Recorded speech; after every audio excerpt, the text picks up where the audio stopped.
guys, how are you all doing? I hope we are well. I'm very well, thank you for asking. Hello to my new subscribers, hello to my old subscribers, hello to those subscribers who are just a little bit nervous. Please do subscribe. I love seeing my numbers creep up. Who doesn't? Come on, let's be honest.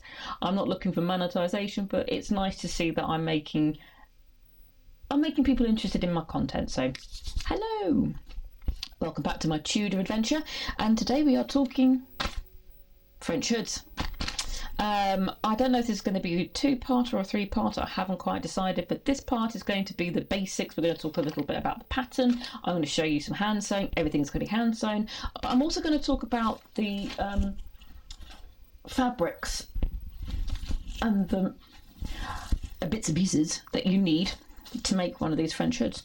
So first I'm going to show you, I'm going to be doing view A there. Now, what do I need to make this with? Now, according to the Tudor Tailor, don't know why that's so difficult to say these days, you need buckram, you need domette, and you need 1mm gauge millinery wire. And obviously then you need all your fabrics and that. The fabrics are your choice. I'm not talking about that. I'm just talking about the bare bones of this. The buckram, domette, and the gauge wire. Let's start with the gauge wire. This is what I bought. I bought all of this from a company called Parkin Fabrics. I don't know if they do international shipping, but I'll link them down below if you're interested for all your millinery needs. Here we are with the gauge wire, millinery gauge wire. Now this is quite thin and it is covered in a fabric to soften it. I probably think you could do this maybe even with a floristry wire, or just some plain ordinary gauge wire from your local hardware shop. It has to be the right length, the right width. It has to be 1mm because it has to be thin, it has to be flexible. But if you are on a budget, if you have some floristry wire from a craft project that you've got lying around, you could use that if you want. Now up next is the domette. Now what is domette, I wonder? I hear you ask. I didn't know what it was either. I'm not into millinery. It is a very soft one side and kind of, I don't know, like it's got like a plastic coating or something on the underside. When I first touched this, I suddenly thought, oh, this reminds me of a really good quality iron-on interfacing.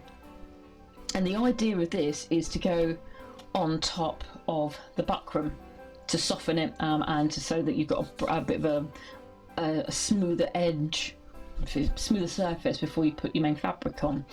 Now, do you need to get this domette? It's not particularly expensive, to be honest, but again, if you're not looking to kind of increase your stash on anything, I think you could probably get away with a good quality iron-on interfacing. Whatever you go, it needs to be soft, it needs to be reasonably open textured. You don't want anything too, nothing like this. I think you'll find you'll struggle to sew through it. But that is domette, and that goes over the buckram, which, ta-da, is this. Now, this is the only piece of fabric that I'm not sure about, or say fabric, I guess it's fabric, it's like a really stiff, heavy starched cheesecloth. I don't know if you can easily substitute this. I think you can. I would potentially, you could maybe double up on some heavy netting, you know, like the petticoat stuff. Basically what you need is something reasonably stiff that is going to take the bend of the wire, and it's going to fit on your head nicely. That is the only thing I can think of that you could maybe substitute it with. Any other bits, any other wisdom that I can partake? Well, hang on or watch the next few videos of me making it and I might illuminate you. See you on the other side, guys. So here I am getting the crescent and the brim ready to be cut out of the domette. I've already cut the buckram out, or you don't cut any seam allowance of the buckram, but everything else, the domette, the lining and the silk, or you cut out with seam allowance. You won't see any of that because I didn't film any of it. Cutting's cutting. But there you go, I've cut it with the seam allowance. Here I am with a mean one crocodile clips, attaching the wire. Now you can do this by machine. I prefer to do this by hand. It's a lot easier. And here I am using some very posh pure silk peach. I've got a ton of it, and this is a crewel needle. I decided to go for a larger needle with a larger eye because it works better with the silk and it goes through the buckram nicely. And now I just need to do an awful lot of blanket stitches. Well, I think it's a blanket stitch. And you can see I struggle straight away. I do know how to hand sew, honest. And here I am just showing you a bit more detail-ish up close the cover stitch or blanket stitch that you need to do. It's important you do this type of stitch so you sew through and then you catch the stitch underneath your initial stitch, if that makes any sense. You can see on the screen. It's to make sure that you hold the wire in place, and be careful when you're sewing. Make sure you don't sew too close to the cut edge, because I've done that and I had to go over it again because I just basically pulled the threading out. It's quite an open weave. But here you go, this is what it looks like. It's all nice and neatly caught in. I'll say neat is not my finest work. It doesn't have to be. No one's going to see this. Security is more important than neatness at this moment in time. But it looks pretty good, and that's what it does, and that's how it looks like. And it was quite fast to sew up, actually, faster than the crescent, that's for sure. And I didn't think it was going to be the case, but the crescent I really struggled. And now I'm just adding the domette onto it. The buckram's not very flexible, so you can't really do a running stitch, so I ended up doing basically a stab whip stitch. Just going in and out with the silk thread. Like I said, I've got a ton of it, but I think the most important thing is make sure your thread is strong, or at least doubled up at the very least. It needs to be, this is going to be worn on your head, it needs to be able to cope with the bending around and everything like that. And I just keep doing this for the entire time. I then will add on the silk, which I don't film because it's basically black on black and it's a difficult colour to film. And also my hands got really filthy. But as you can see, I've done some running stitches. I managed to again catch it on the domette, not going through the buckram. So I've got lovely, nice, soft, smooth silk on the top. But the stitching, not so neat. I've also added a couple of ties to make sure I can tie it on my head. And here you see me doing some tiny little whip stitches on the silk and the lining. Now this does need to be unique work. This is where you need to settle down with something good. I think I was watching The Last Stars on Netflix. Pretty decent. I didn't learn much, but I like the dramatisation. Really good. And yeah, just tiny little whip stitches. By this point I changed my thread to a Sew Gutterman's thread, and I put a really fine needle in, just so I could get those really tiny stitches. Like I said, this is where you need to be at your neatest. Nothing else needs to worry, but when you get here, neatness is key. And I just used another 1,000,001 crocodile clips, but they're really useful because again, pins don't work in buckram. Now you see me doing this, and yeah, I'm going to let you into a little secret very soon after this. I guess what you think I'm going to say? Go on, have a guess. What do you think? I've spent all this time hand sewing on the lining. What you think I'm going to say? And here's one I made earlier. Yep, there we go. In the flesh, in the live. I think it looks really good. I'm really pleased with my final stitching. You probably can't really see very much. I can't help myself, sorry. All hand stitched, light, and so it's a little bit lumpy in places, but that's what happens when you hand make stuff.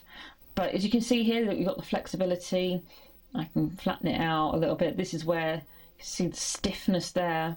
You could probably get away with a couple of layers of strongish netting rather than buckram.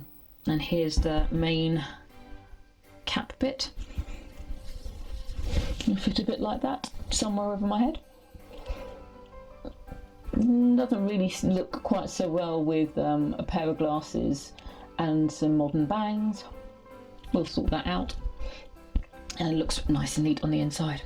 Now I say that because phase 2 will be to attach, doink, like that, ish. Get the veil, which I have sewn. I've sewn it on camera. Here it is. I didn't like sewing this. This is silk. I didn't enjoy sewing it at all. And also sewing black with black thread, you ain't gonna see much. But here it is. Here's the veil that will attach to the back of this. All very nice. Oh, hello Bertie. But what they suggest, according to the instructions, is that I attach it and sew through into the bottom of the lining. Now I'm not mad keen on that. I like my lining to be nice and neat inside.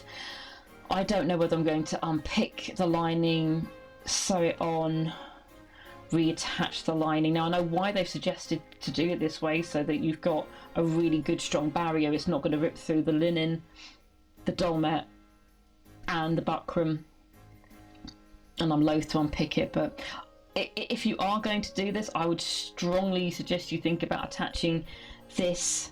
It's going to be a bit harder to kind of attach it by hand afterwards, but if you really are wanting to keep your interiors really neat and tidy, you might need to work a little bit, but to kind of hold it in place and hand sew it once, and so you hide the janky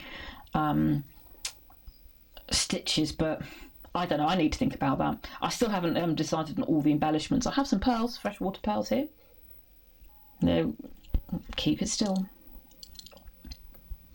So they will look lovely against that. And I've got some rice ones as well, or teardrops.